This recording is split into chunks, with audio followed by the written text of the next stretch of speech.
So, as you can see by the title, this is for the girlies or the guys that have a hard time changing residence, patients that's constantly refusing or has dementia or Alzheimer's.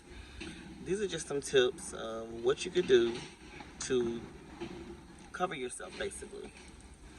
A lot of times I hear from my CNAs how um, the resident won't let me change them, they won't let me change, they fight, all these different reasons.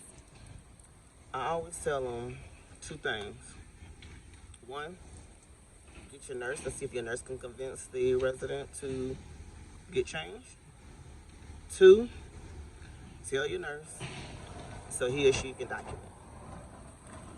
Because either way, you're covering yourself. Because if the nurse come in and the resident still refuses, the nurse can document, in their documentation, just basically saying staff attempt multiple times, nurse attempt however many times, the patient refused, whatever. And just keep documenting it every single day. Only because once there's like a real big issue, like the family members might come in and say, every time I come here, my mom, my dad is always wet or they soil. And either your supervisor, manager, whoever, can go back and look at all the notes and say, okay, this is what's going on, and we're gonna have to find out another way to get mom or dad changed, because every time the staff go in try to change, the person always refusing, fighting, biting, slapping, whatever.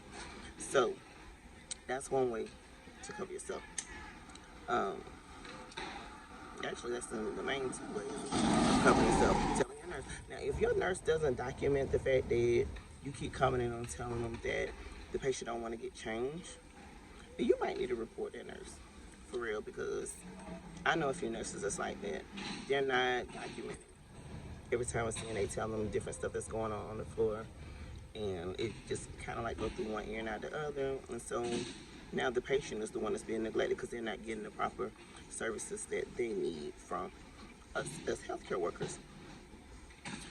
So I just want to come to you guys and just tell you, just report to your nurse, or try multiple times, but do not, when I make force the patient to get changed if they don't want to.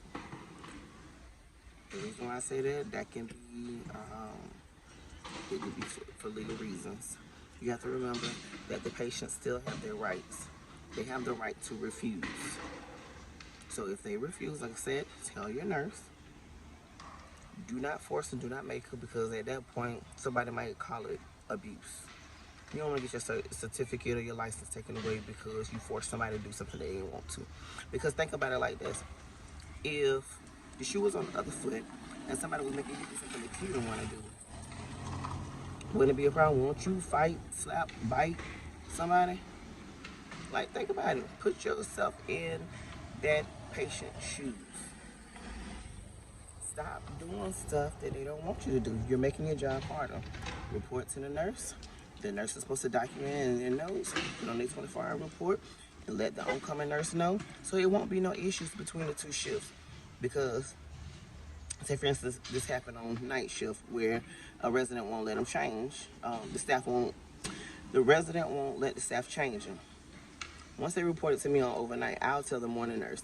And so when day shift come in, they say, oh, such and such didn't change Miss Smith. The day shift nurse can easily step in and say, no, they tried. They was having difficulty because the resident kept refusing, and the resident does have rights. So y'all just keep that in mind. Treat people in the manner that you want to be treated. Report everything. Was it abuse, neglect? Somebody don't want to be changed. They constantly keep refusing. And nurses, document. Document, document, document. Document for your sake. Document to cover your CNAs as well. And yeah, just document. That's the best thing you can do. And then eventually report it to your supervisor or director, AL director, ADON, DON, so they can do something about it. Because maybe The person might need to be reevaluated. They might need to be on another medication. You just never know. So those are my pointers. Those are my tips. If you have any questions or any comments regarding, this topic of how to deal with dementia or just patients that refuse to be changed, leave me a comment. I'll try to answer what I can. Other nurses, if y'all watching, make sure y'all chime in and give your pointers and your tips of how you can help better serve the patient. Till next time, guys.